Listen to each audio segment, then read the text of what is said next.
مغفرت کا ہو گیا سامان پھر، رب کا آیا خاص ایک مہمان پھر۔ الحمدللہ العزیز الغفار والصلاة والسلام علی سید الابرار، اما بعد، اعوذ باللہ السمیع العلیم من الشیطان الرجیم من حمزہ ونفخہ ونفثہ، بسم اللہ الرحمن الرحیم۔ ناظرین کرام، پیغام ٹی وی کی سحر اسپیشل ٹرانسمیشن کے ساتھ میں ہوں آپ کا میزبان ڈاکٹر مطیع اللہ باجوہ۔ السلام علیکم ورحمۃ اللہ وبرکاتہ۔ جیسا کہ آپ جانتے ہیں کہ ہم آپ کے سامنے سحر میں مختلف عناوین کے ساتھ، مختلف ٹاپکس کے ساتھ آپ کی خدمت میں حاضر ہوتے ہیں۔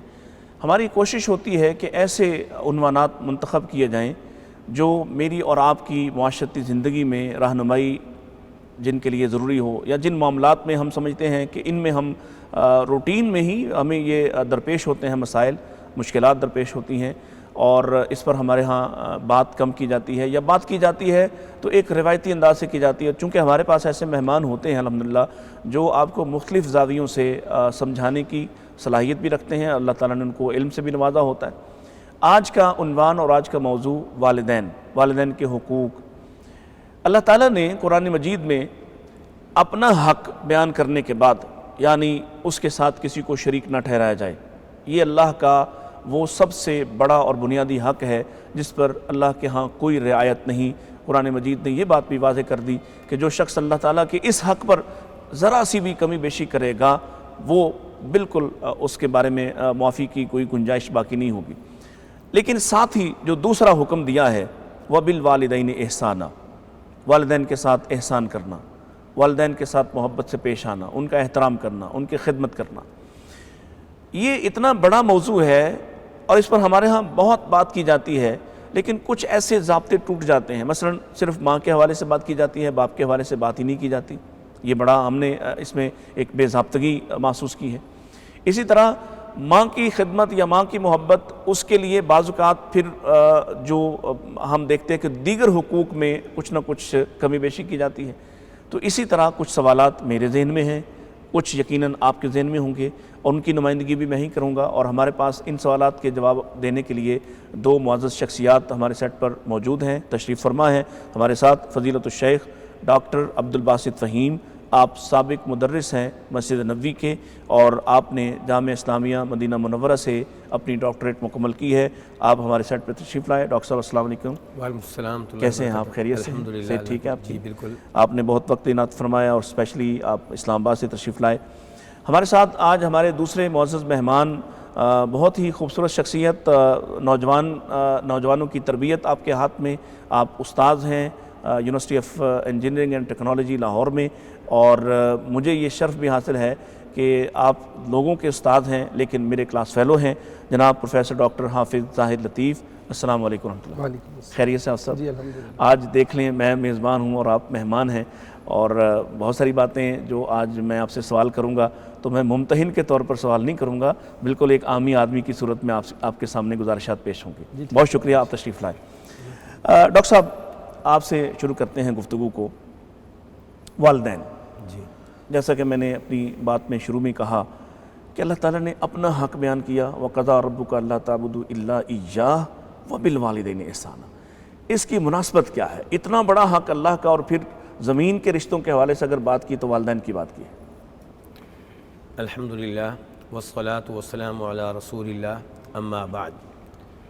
اللہ رب العزت نے کئی ایک مقامات پہ، جیسا کہ آپ نے بھی ایک آیت پڑھی، کئی ایک مقامات پہ جہاں اپنا حق بیان کیا، توحید کا حق، وہاں پہ اللہ رب العزت نے والدین کا حق بھی ذکر کیا۔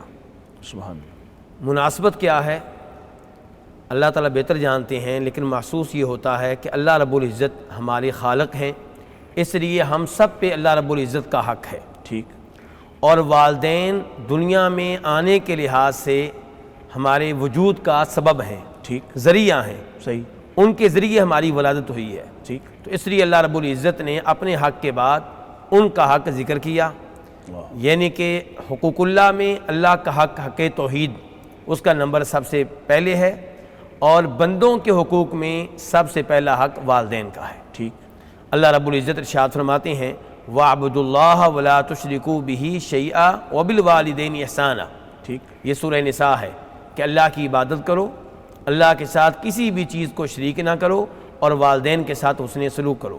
ٹھیک، اور جب اللہ رب العزت نے یہ حکم دیا کہ میری نعمتوں پہ میرا شکر ادا کرتے رہو، وہاں پہ بھی اللہ رب العزت نے ساتھ ہی کہا انشکر لی وَلِوَالِدَيْكَ، ٹھیک، اور اپنے والدین کا بھی شکریہ ادا کرتے رہو۔ صحیح، تو اس سے ہم اندازہ لگا سکتے ہیں کہ والدین کے ہمارے اوپر حقوق کتنے زیادہ ہیں۔ ٹھیک۔ ڈاکٹر صاحب، یہ حدیث بھی موجود ہے ہمارے سامنے کہ ایک صحابی آئے اور انہوں نے کہا کہ میرے اوپر سب سے زیادہ حق کس کا ہے؟ تو آپ نے ان کو فرمایا کہ تیری ماں کا، پھر پوچھا تیری ماں کا، پھر پوچھا تیری ماں کا، چوتھی مرتبہ آپ نے فرمایا کہ تیرے باپ کا۔ یہ ماں کو باپ پر فضیلت دی گئی، درجہ دیا گیا خدمت کے اعتبار سے، یا اس کی مشکلات کے بدلے میں صلہ دیا گیا ہے؟ ان الحمد للہ والصلاة والسلام علی من لا نبی بعدہ۔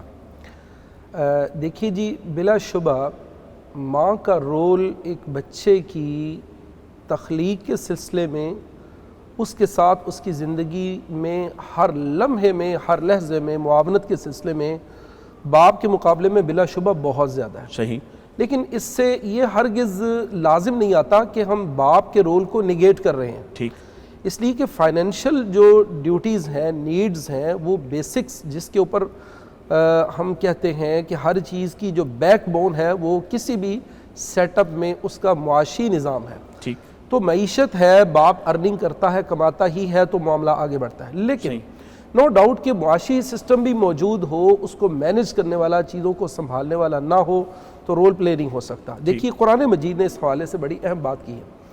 اللہ تعالیٰ نے جو بات فرمائی ہے وَوَصَّيْنَا الْإِنسَانَ بِوَالِدَيْهِ، ہم نے وصیت کی انسان کو اس کے پیرنٹس کے بارے میں۔ ٹھیک، مان بعد اللہ تعالیٰ فرماتے ہیں حَمَلَتْهُ أُمُّهُ وَهْنًا عَلَى وَهْنٍ، بالکل صحیح، وہ تکلیف، وہ اذیت جو ماں نے جھیلی ہے کہ ماں اس کی اسے اٹھائے پھرتی ہے تکلیف در تکلیف۔ صحیح، وَفِصَالُهُ فِي عَامَيْنِ، صحیح، اس کا دودھ چھڑانا پھر 2 سالوں میں۔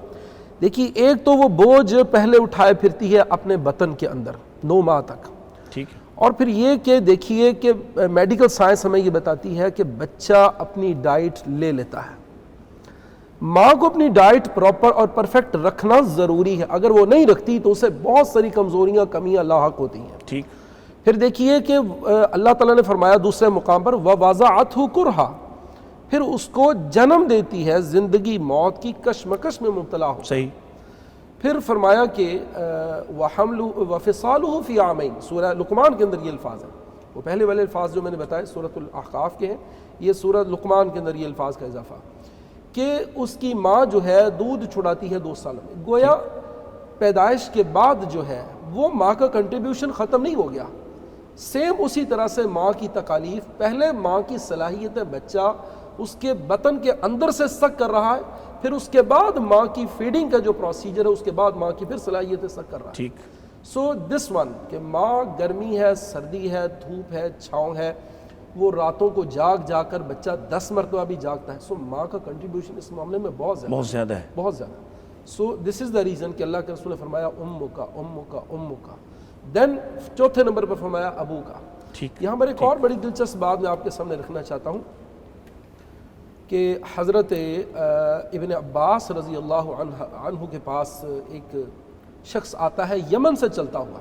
ٹھیک، حضرت عطا بن یسار اس کے راوی بیان کرتے ہیں، یمن سے چلتا ہوا آیا، آ کر کہتا ہے کہ میں نے ایک خاتون کا قتل کیا ہے، میں نے اس سے پیغام نکاح بھیجا، اس نے رد کر دیا، صحیح، بجائے اس نے کسی اور شخص کو خود پیغام نکاح بھیج دیا۔ ٹھیک، یہاں آ کر مجھے سخت غیرت آئی اور میں نے اس کا قتل کر ڈالا۔ اللہ، تو میں چلتا ہوا آپ کے پاس پہنچا ہوں، اے صحابی رسول بتائیے کیا میری توبہ میرے لیے کوئی نجات کا رستہ ہے؟ تو حضرت ابن عباس رضی اللہ عنہ نے پوچھا یہ بتاؤ تمہاری والدہ ہے؟ کہنے لگا جی میری والدہ نہیں۔ آپ نے فرمایا پھر جس قدر ہو سکتا ہے اللہ کا تقرب حاصل کرو اور کثرت استغفار کرو۔ ٹھیک، وہ تو شخص چلا گیا۔ بعد میں حضرت عطا بن یسار خود فرماتے ہیں میں ابن عباس رضی اللہ عنہ کے پاس آیا اور میں نے کہا کہ آپ نے اس سے اس کی والدہ کے متعلق کیوں سوال کیا تھا اس کوسچن کے بارے میں؟ صحیح، حضرت ابن عباس رضی اللہ عنہ فرمانے لگے کہ بڑے بڑے گناہوں کی کمپنسیشن کی صورت میں، اس کی ریمیڈی، اس کی نجات کی صورت میں میں ماں کی خدمت سے بڑھ کر کوئی عمل نہیں پاتا جو بندے کو اللہ کے قریب کر دے اور اس کے بڑے بڑے گناہوں کی کمپنسیٹ کر دے۔ شیخ یہ ڈاکٹر صاحب نے بات چھیڑ دی، اب اسی سے آپ مزید ہم آگے بڑھتے ہیں۔ آج بہت بودر کیا جاتا ہے اور سمجھا جاتا ہے 4 بچے ہیں 5 بچے ہیں جن کو ماں باپ نے پالا، لیکن اب جب ان کی کفالت کا وقت آیا یا ان کی خدمت کرنے کا وقت آیا تو باقی سب جان چھڑا رہے ہوتے ہیں اور کسی ایک کی طرف یہ شفٹ ہو رہا ہوتا ہے معاملہ، اور وہ بھی تنگی محسوس کرتا ہے اور اس کو اپنے لیے بڑی مصیبت اور بوجھ محسوس کرتا ہے۔ حالانکہ جو حدیث نے قرار دیا ہے والدین کی خدمت کو جہاد جیسا عمل یا اس سے بھی افضل عمل قرار دیا ہے، اس پر ارشاد فرمائیے تاکہ ہمارے جو نوجوان ہیں خاص طور پر اس وقت جو ذہن بن گیا ہے کہ میرے ذمہ تو فرض نہیں ہے میں اپنے ماں باپ کی خدمت کروں اور یہ دوسرا بھائی اٹھائے یا بہن اٹھا لے، بہن بھی تو ساتھ ہی پلی بڑی ہے، کیا فرماتے ہیں آپ؟ جی اس بارے میں اس حدیث سے بہت اچھی رہنمائی ملتی ہے جس کی طرف آپ نے اشارہ کیا ہے کہ عبداللہ بن عمرو بن عاص کہتے ہیں رضی اللہ تعالی عنہما کہ ایک آدمی نبی علیہ الصلوۃ والسلام کے پاس آیا اور اس نے آپ سے جہاد کرنے کی اجازت مانگی۔ ٹھیک، میں جہاد کے لیے جانا چاہ رہا ہوں، مجھے اجازت دیجیے۔ آپ نے کہا احی والداک، کیا تمہارے والدین زندہ ہیں؟ کہنے لگا جی ہاں میرے والدین زندہ ہیں۔ تو آپ علیہ الصلوۃ والسلام نے ارشاد فرمایا ففیہما فجاہد، اللہ اکبر، یعنی کہ تمہارا جہاد یہ ہے کہ والدین کی خدمت کرو، ان کو راضی کرو، ان سے حسن سلوک کرو، اسی پہ تمہیں جہاد جیسا اجر و ثواب مل جائے گا۔ سبحان اللہ سبحان اللہ۔ اس سے آپ اندازہ لگا سکتے ہیں کہ والدین کی خدمت کرنا، انہیں راضی کر کے رکھنا، ان سے حسن سلوک کرنا، یہ کتنا عظیم فریضہ ہے، ٹھیک، اور اس کے اوپر اللہ رب العزت نے کتنا اجر و ثواب رکھا ہے۔ اس لیے آج کے نوجوان کو چاہیے کہ والدین کی خدمت سے بھاگنے کی بجائے اسے اعزاز سمجھے، ٹھیک، اسے سعادت سمجھے۔ ہمارے گھروں میں لڑائی اس بات پہ ہونی چاہیے کہ ہر بچہ کہے والدین کو میں اپنے گھر میں رکھوں گا، صحیح صحیح، دوسرا کہے نہیں میں رکھوں گا، تیسرا کہے یعنی کہ میں رکھوں گا، بجائے اس کے کہ ایک مسلمان ملک میں اولڈ ہومز ہوں جہاں ان والدین کو رکھا جا رہا ہے جن کے بچے موجود ہیں، والدین کے کمائے ہوئے گھر میں رہ رہے ہیں، ٹھیک، والدین کے کمائے ہوئے کے اوپر زندگی بسر کر رہے ہیں، لیکن والدین کو بوجھ سمجھتے ہیں۔ یہ بہت ہی افسوسناک صورتحال ہے، اور یہ صرف اس لیے ہے کہ ہم نے اپنے بچوں کو دین کی تعلیم نہیں دی۔ صحیح صحیح، والدین نے بچوں کو دین کی تعلیم نہیں دی تو دنیا میں سزا یہ مل رہی ہے کہ ان کے بچے ان کی خدمت کے لیے تیار نہیں ہیں۔ تیار نہیں ہے۔ ڈاکٹر صاحب والدین دونوں ظاہر ہے اپنا اپنا کردار ادا کرتے ہیں، اور کردار ادا کرنے میں یعنی ٹھیک ہے والدہ کو اللہ نے وہ عظمت بھی اسی لیے عطا فرمائی کہ اس کی مشکلات زیادہ ہوتی ہیں، بلکہ آج کے اگر آپ دیکھیں تو آج تو مائیں بیچاری اگر 20-25 سال پہلے والی زندگی میں جائیں تو بچہ کو 10-12 سال بعد اپنے معاملات کے لیے خود ہی سارا کچھ کرتا تھا، لیکن اب تو 22-24 سال کے بچوں کی بھی تیاری جب تک وہ شادی نہیں ہو جاتی 24 گھنٹے کی ملازمہ ماں ہے، ٹھیک ہے، لیکن کیا اس سے باپ کا احترام کم ہو جانا چاہیے؟ باپ کا احترام نہیں کرنا چاہیے؟ کیونکہ میں یہ بطور ایک استاد محسوس کرتا ہوں کہ اکثر جگہ بچہ شکایت کر رہا ہوتا ہے، کالج کا بچہ، یونیورسٹی کا بچہ، وہ کہتے ہیں جی میرے ماں باپ نے یہ فیصلہ کر دیا، مجھے فلاں فیلڈ میں داخل کر دیا، میں نہیں آنا چاہتا تھا، میرے ماں باپ نے مجھ پر مجبوراً یہ مسلط کر دیا۔ اس پر آپ کیا فرماتے ہیں؟ آپ بھی چونکہ یونیورسٹی میں استاد ہیں تو ایسے معاملات آپ کے سامنے بھی آتے ہوں گے۔ دیکھیے جی سیدھی بات ہے کہ ماں کے مقابلے میں باپ جو ہے، ظاہری بات ہے کہ ایک عورت کا مزاج ہے، ایک مرد کا مزاج ہے۔ عورت کے مزاج کے اندر نرمی اور شفقت اور وہ جو لطافت ہے، ظاہری بات ہے بچہ ماں کا ایک دل بھی نرم ہے، پھر اس کی وہ اولاد ہے، اس سے بڑھ کر کوئی سیکریفائی اس کے لیے کرنے والا نہیں۔ جب باری آتی ہے باپ کی تو بلا شک و شبہ باپ کے دل میں بھی اپنی اولاد کے لیے محبت اور پیار کے جذبات ہوئی ہیں، لیکن اصل میں ایز سچ چونکہ مرد کا جذبہ زیادہ یا عورت مقابلے میں کچھ تھوڑا سا ظاہری بات ہے سخت بھی ہے، ٹھیک، وہ اپنی اولاد کے معاملے میں کوئی ایسی چیز برداشت کرتا نہیں صحیح، کہ کوئی بھی بیٹا یا بیٹی میری کوئی ایسا رول پلے کر ڈالے، کوئی ایسا کردار ادا کر ڈالے جو ہمارے لیے بددیانت مطلب اس کے لیے داغدار ہو جائے ہم، ٹھیک، تو ڈیفینیٹلی باپ اصل میں ایک ایسا سایہ ہے، ایسا سائبان ہے۔ وہی بات کہ سورج کی حدت تمازت ٹھیک، محسوس ہوتی ہے، تکلیف ہوتی ہے، لیکن یہ اصل میں وہی سائبان ہے جس کے اندر تمہاری نجات موجود ہے۔ ٹھیک ٹھیک ہو تو گیا۔ میں یہ سمجھتا ہوں کہ باپ جنت کے دروازوں میں سے رسول مہربان صلی اللہ علیہ وسلم نے درمیانہ دروازہ قرار دیا، جنت کے 8 دروازوں میں سے باقاعدہ یہ سینٹرل دروازہ بیان کیا ہے، ٹھیک، ان الابو اوسط ابواب الجنہ، ٹھیک۔ ایک شخص نے آ کر کہا نا میری والدہ مجھے کہتی ہے کہ طلاق دے دو. حضرت ابو درداء رضی اللہ عنہ فرمانے لگے میں تمہیں رسول اللہ صلی اللہ علیہ وسلم کا ایک فرمان سنا سکتا ہوں کہ آپ صلی اللہ علیہ وسلم نے فرمایا ان الاب اوسط ابواب الجنہ، باپ جنت کا درمیانہ دروازہ، چاہے اس کو ضائع کر لو چاہے محفوظ کر لو. سو نو ڈاؤٹ کہ باپ کا رول اس سے کسی بھی طرح کم نہیں ہوتا. اس کے دل میں اندر بھی وہی جذبہ ہے، وہی داعیہ. ماں رو دیتی ہے، باپ اپنے اندر گھٹتا ہے، اولاد کا دکھ سہتا ہے، اس کے لیے دن رات ایک کرتا ہے، سورج کی گرمی ہے اور جاڑے کی سردی ہے، سب کچھ باپ سہتا ہے کہ اپنے بچوں کی ارننگ کے لیے. بہت خوب بات.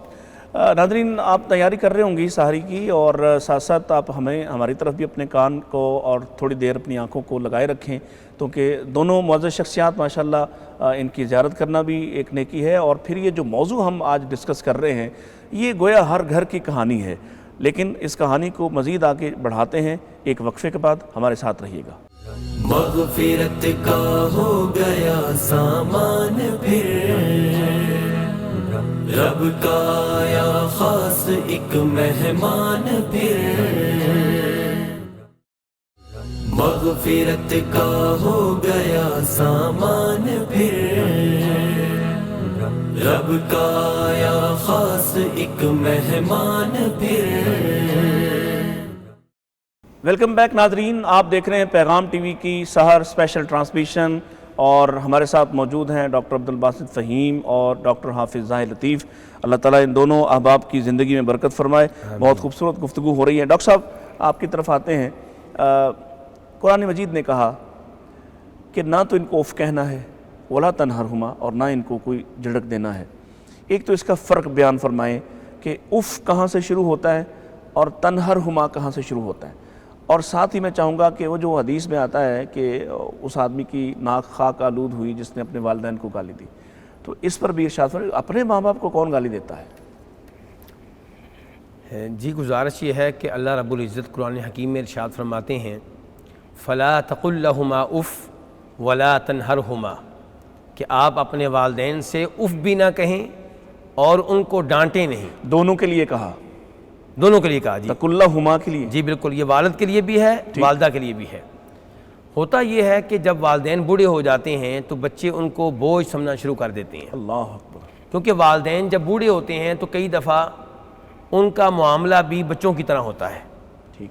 جیسے بچہ اپنے والدین کو تنگ کرتا ہے، ایسے ہی والدین جب زیادہ بوڑھے ہو جائیں تو ایک ہی بات کو دہرائیں گے، ایک ہی کام بار بار کہیں گے. تو ان حالات میں کئی بچے صبر کا دامن ہاتھ سے چھوڑ بیٹھتے ہیں. ٹھیک. تو وہ والدین کو یا تو جھڑکنے لگتے ہیں، ڈانٹنے لگتے ہیں، یا کم از کم اف کہہ بیٹھتے ہیں. صحیح. اف سے مراد یہ ہے کہ والد صاحب نے کوئی ایسی بات کہی جو آپ کو پسند نہیں آئی، لیکن آپ اللہ سے ڈرتے ہیں، خاموش ہو گئے ہیں، لیکن اف آپ کے منہ سے نکل گیا. گویا کہ ایسا کوئی آپ نے لفظ منہ سے نکالا جس کا مطلب یہ ہے کہ مجھے بہت افسوس ہو رہا ہے، میں کس حالت میں پھنس گیا ہوں، میں یہاں پہ کیا کروں. اس قسم کا لفظ استعمال کرنا، اس قسم کی آواز نکالنا یہ درست نہیں ہے. چاہے آپ دروازہ بند کر کے زور سے یہ تاثر دیں. بالکل آپ نے بالکل اچھی مثال دی ہے کہ والدین نے کچھ کہا اور آپ اپنے غصے کا اظہار کرنے کے لیے دروازہ زور سے بند کرتے ہیں یا پاؤں زور سے زمین پہ مارتے ہیں. اللہ اکبر. کوئی بھی ایسی حرکت کرتے ہیں اس تو کو یہ کہا اف جائے کے گا. معنی میں شامل ہوگی، داخل ہوگی.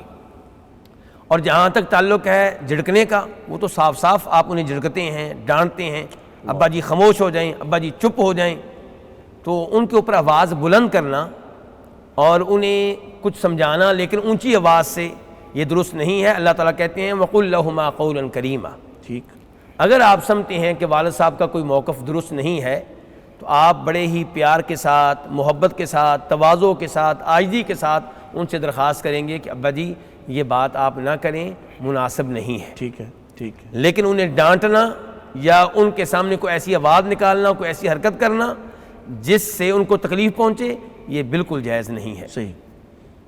آپ کے سوال کا دوسرا حصہ یہ تھا کہ نبی علیہ الصلوۃ والسلام نے والدین کو برا بلا کہنے سے روکا ہے، صحیح. ان پہ لعنت کرنے سے روکا ہے. ٹھیک. تو یہ بات بالکل صحیح ہے اور صحیح حدیث سے ثابت ہے، اور یہ حدیث بخاری شریف کی ہے. صحیح. لیکن جب آپ نے یہ کہا کہ تم میں سے کوئی بھی اپنے والدین پہ لعنت نہ کرے تو صحابہ کرام حیران ہوئے کہ اپنے والدین پہ لعنت کون کرتا ہے. تو نبی علیہ الصلوۃ والسلام نے ارشاد فرمایا کہ جب تم کسی کے والد کو برا بلا کہتے ہو تو وہ تمہارے والدین کو برا بھلا کہے گا، ٹھیک، تم کسی کی ماں کو برا بھلا کہو گے وہ تمہاری ماں کو برا بھلا کہے گا۔ صحیح، تو آپ کی والدہ کو برا بھلا کہا گیا ہے، ان پہ لعنت کی گئی ہے، کس کی وجہ سے؟ آپ کی وجہ آپ سے، کی وجہ سے، کیونکہ آپ نے یہ موقع فراہم کر دیا۔ آپ نے موقع فراہم کیا ہے۔ ٹھیک، تو نبی علیہ الصلوۃ والسلام یہاں پہ پیغام دینا چاہتے ہیں کہ اپنے والدین کی عزت کو بچانے کے لیے کسی کے والدین کو برا بھلا کہنے سے گریز کریں۔ گریز کرنا چاہیے۔ ٹھیک، ٹھیک ہو گیا۔ ڈاکٹر صاحب، بچے شکوہ کرتے ہیں، بعض اوقات محبت کا شکوہ کرتے ہیں۔ ایک بچہ کہتا ہے جی آپ نے مجھ سے میرے بھائی جیسی محبت نہیں کی، یا آپ بہن سے زیادہ محبت کرتے ہیں، مجھ سے محبت کرتے ہیں کم کرتے ہیں، یا بہن کہتی ہے جی بھائی سے زیادہ محبت کرتے ہیں، مجھ سے کم کرتے ہیں۔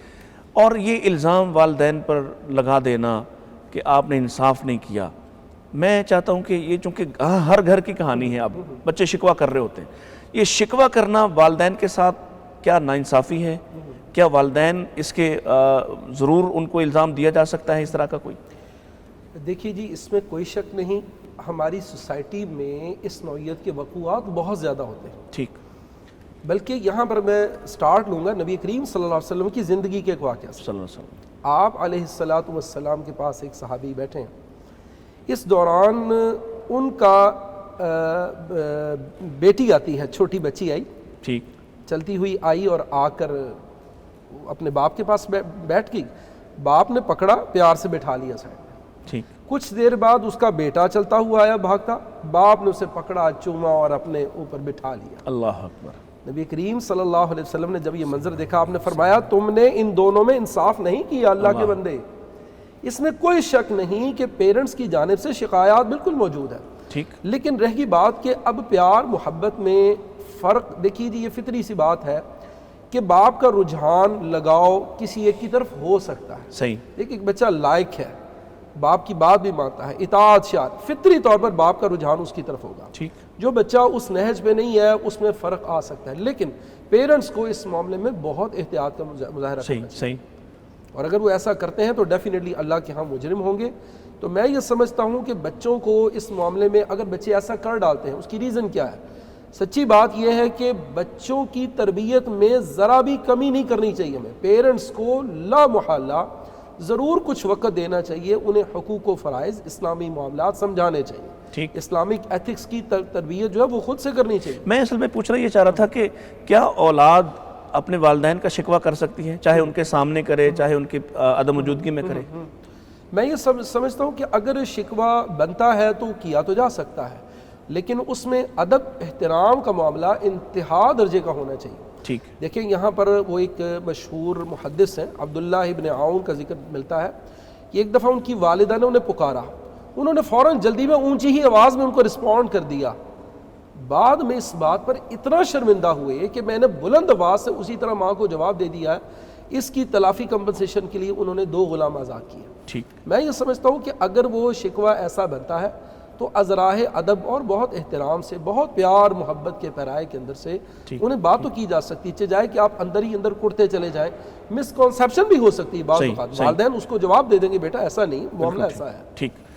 ڈاکٹر صاحب، کچھ عرصہ ہوا ہے، میرا خیال ہے آپ کی نظر سے بھی یہ واقعہ گزرا ہوگا کہ سعودی اخبار میں کوئی واقعہ چھپا اور اس کی تفصیلات آئیں، کوئی مقدمہ تھا 2 بھائیوں کا باہم مقدمہ، ایک بھائی غالباً کو 70 سال پلس کی عمر میں ہے اور دوسرا شاید 90 سال پلس کی عمر میں ہے، اور 100 سال سے زائد ان کی والدہ کی عمر ہے، اور دونوں کا مقدمہ عدالت میں ہے، اور مقدمہ اس بات پہ ہے کہ وہ جو 90 سال یا 95 سال والا ہے اس کے پاس ماں رہ رہی ہے، اور چھوٹے بھائی نے مقدمہ کیا کہ اس نے بہت خدمت کر لی ہے، اب یہ مجھے دی جائے، اور ماں کو عدالت چاہ رہی ہے کہ وہ فیصلہ کرے کہ کس طرف جائے۔ ایک طرف تو ہم یہ دیکھتے ہیں یہ بڑا شاندار واقعہ تھا اور دل کے یوں سمجھے کہ اس نے تار چھیڑ دیے۔ ہم سب ماؤں والے ہیں، والدین والے ہیں، اور ہم دیکھتے ہیں اپنے گھروں میں کہ ہمارے ہاں تو اس بات پہ باقاعدہ پلاننگ کی جا رہی ہوتی ہے کہ کس طرح سے کسی دوسرے بھائی کے ذمہ ڈال دیا جائے، میری زندگی، اس کی پرائیویسی، اس کی پرائیویٹ لائف جو ہے وہ ڈسٹرب ہوتی ہے۔ تو کیسے ہم تیار کریں اپنے آنے والی نسل کو کہ ہم نے بوڑھا ہونا ہے تو وہ ہمیں سنبھالنے کے لیے ایک دوسرے سے سب کر لے جانے کی کوشش کریں؟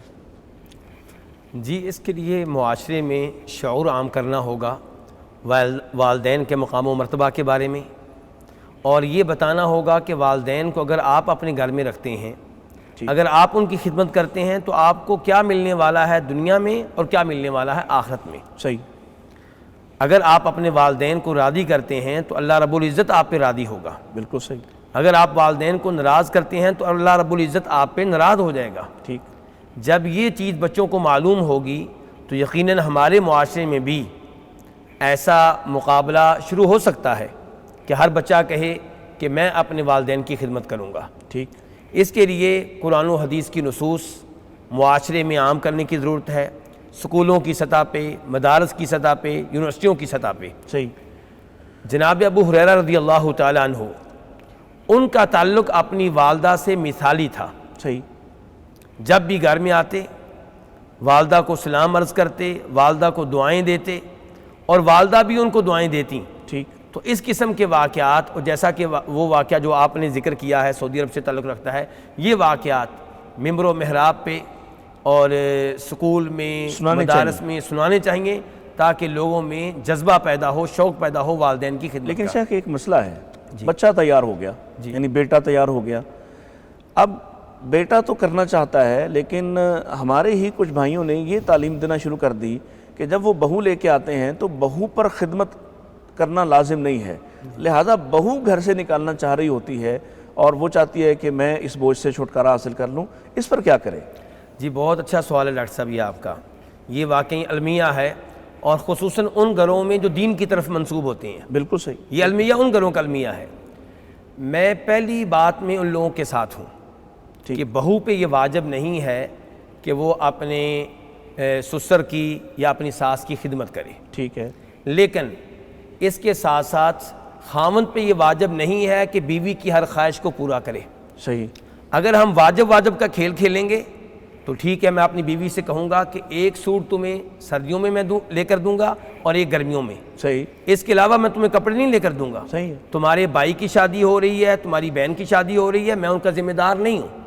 جیسے تم کہتی ہو کہ میں آپ کے والد صاحب کی خدمت نہیں کروں گی کیونکہ میرے اوپر واجب نہیں ہے، تو میرے اوپر یہ واجب نہیں ہے کہ جب بھی آپ کے فیملی کے کسی ممبر کی شادی ہو میں آپ کو کپڑے لے کر دوں. ٹھیک. میں آپ کو کرایہ دوں، میں آپ کو تحائف لے کر دوں، تعیشات پوری کروں. جی میں آپ کی صبح و شام خدمت کرتا ہوں، آپ کی ساری خواہشات کو پورا کرتا ہوں، تو آپ میری خواہش کو کیوں پورا نہیں کرتی؟ صحیح. میرے والدین کی خدمت میرے اوپر واجب ہے. ٹھیک. اگر آپ اس میں تعاون نہیں کریں گی تو میں بھی آپ کی خواہشات پورا کرنے کے سلسلے میں آپ سے تعاون نہیں کروں گا.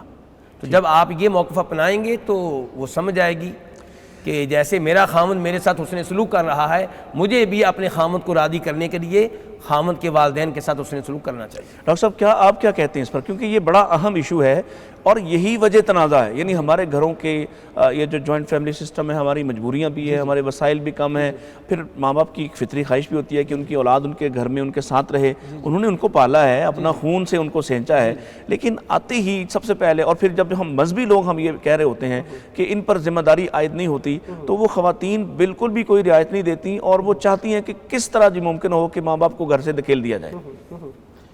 بالکل جی، اس میں کوئی شک نہیں. یہ ڈیفینیٹلی اس وقت ہماری سوسائٹی کا سب سے بڑی ٹریجڈی، سب سے بڑا المیہ ہی یہی جو ہے پوائنٹ ہے. دیکھیں اس میں تو یہ کہنا چاہوں گا کہ جب آپ جو ہیں اپنے بیوی کے لیے سارا ماحول پرووائڈ کر رہے ہیں، اسے سب چیزیں دے رہی ہیں، اخلاقی طور پر اس کی ذمہ داری، کچھ فرض کے علاوہ کچھ چیزیں اخلاقی بھی ہوتی ہیں. ٹھیک. اس کا فرض بنتا ہے کہ وہ انہیں کوآپریٹ کرے، ان کے ساتھ پراپر شیئر کرے، ان کا حق ادا کرے. گو کہ شرعی طور پر یہ چیز لازم واجب نہیں. لیکن یہاں اصل نقطہ یہ ہے جو میں پرابلم سمجھتا ہوں. دیکھیے برِ صغیر پاک و ہند کی ہسٹری کے ساتھ ہمارے مزاج معاملات جڑے پڑے ہیں. یقین کیجیے میں یہ سمجھتا ہوں ہندوؤں کے ساتھ ایک عرصہ رہ کرنا، ہماری تربیت کچھ اس نہج میں ہوئی ہے. ہم نے ہندوؤں سے بہت کچھ لیا ہے. ٹھیک ہے. آنے والی بہو کو کس طرح دبا کر رکھنا ہے، ملازمہ بنا کر رکھیں گے، اس سے کام کروائیں گے. جہیز کے معاملے میں کس قدر تانوں کا وہ شکار ہوتی ہے، اس کے ساتھ کیا سلوک کیا جاتا ہے. مطلب وہ کانسیپٹ ہمارے ہاں آج تک ایسا ہے. یقین کیجئے نفرت کو جنم دینے والی کیفیت ہے. ڈیفینیٹلی واللہ میری نظر میں اس وقت ایسی فیملیز موجود ہیں، ایسے رویے موجود کہ بہو نے بہترین حق ادا کر دیا. ایسا ایک معاملہ میرے سامنے پیش آیا جی کہ بہترین حق ادا کر رہی، مگر دوسری سائڈ سے معاملہ سختی سے دبایا جا رہا ہے. شوہر کو کسی طرح اس طرح سکھایا جا رہا ہے کہ اس کو پوری طرح دبا کے رکھو، ذلیل و رسوا کر کے رکھو، یہ تمہارے پاؤں کی جوتی ہے. واللہ میں نے دیکھا کہ وہ بہو بہترین کام کرتی کرتی بالآخر اس کے اندر نفرت کا وہ رویہ پیدا ہو گیا۔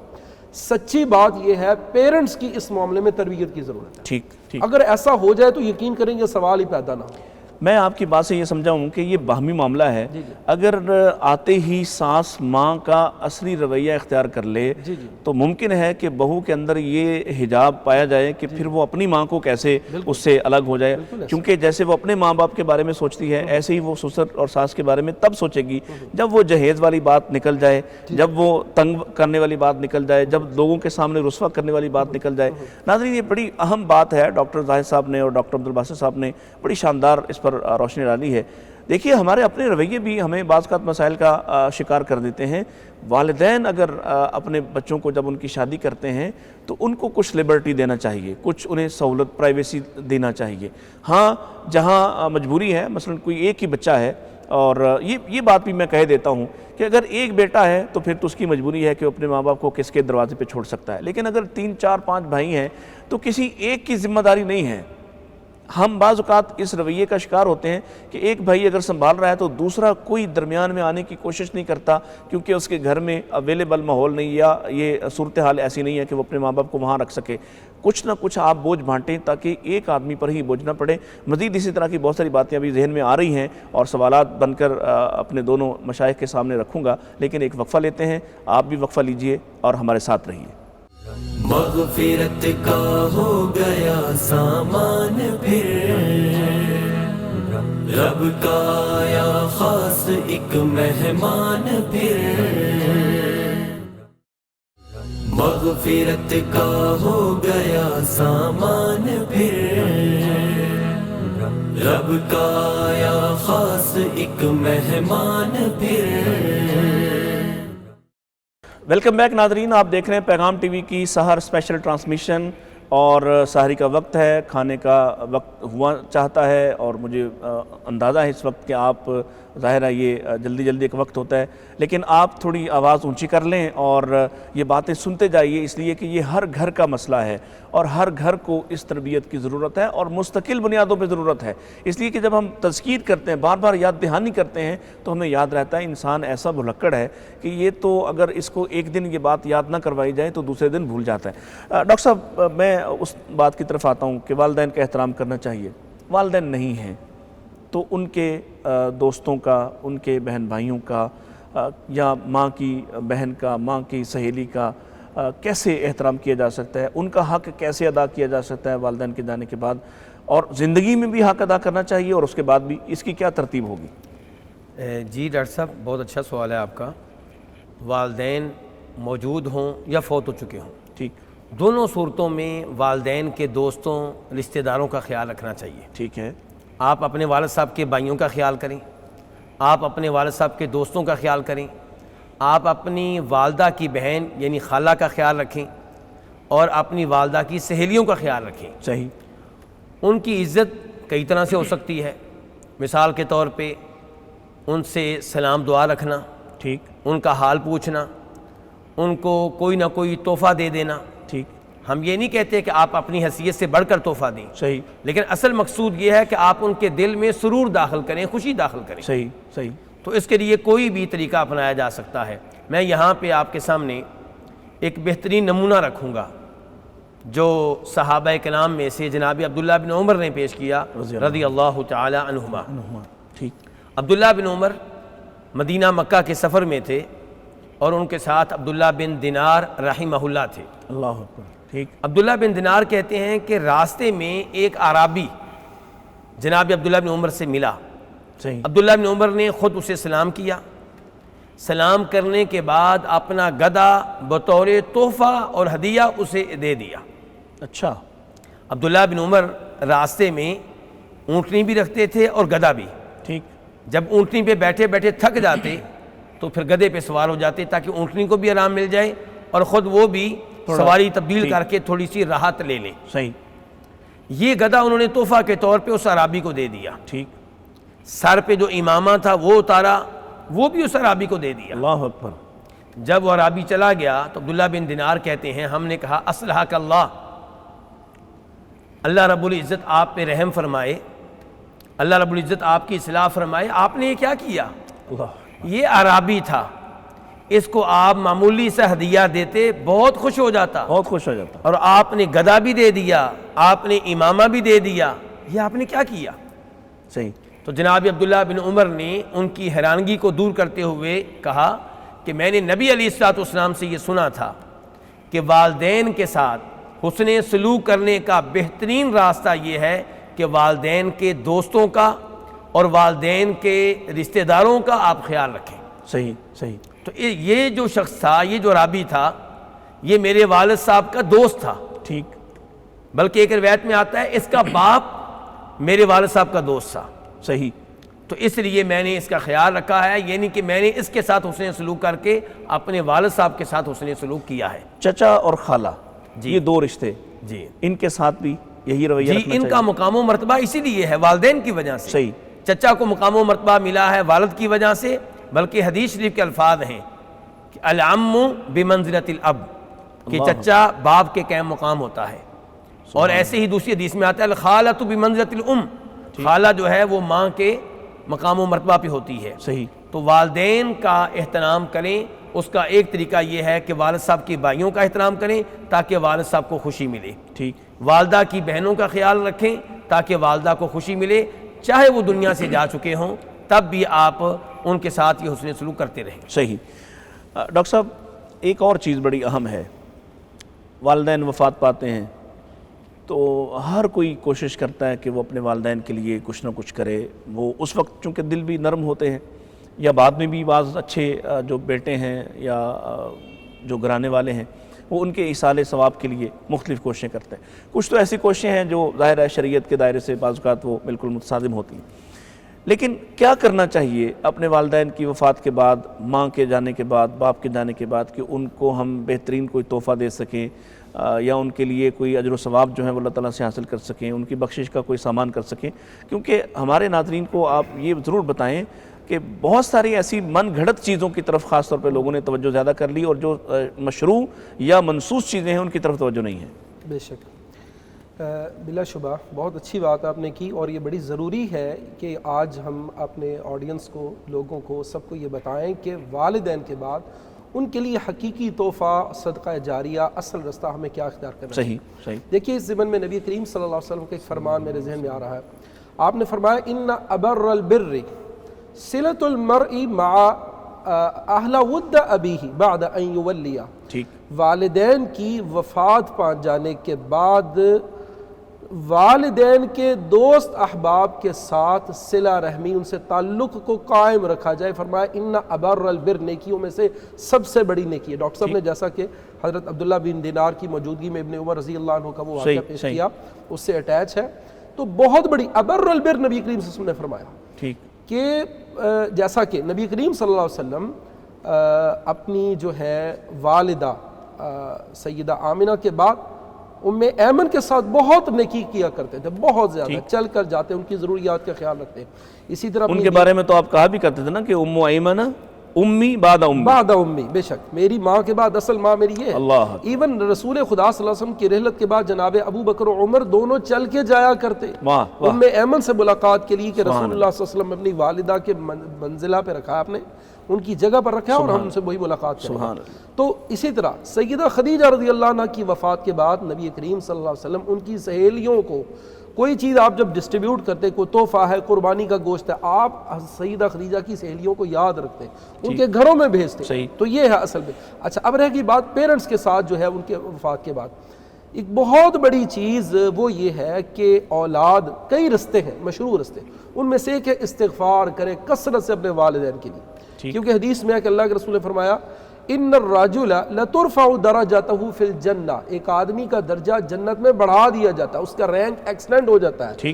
وہ پوچھتا ہے فیقول انا ھذہ، کہتا ہے اللہ یہ کیسے مل گیا مجھے؟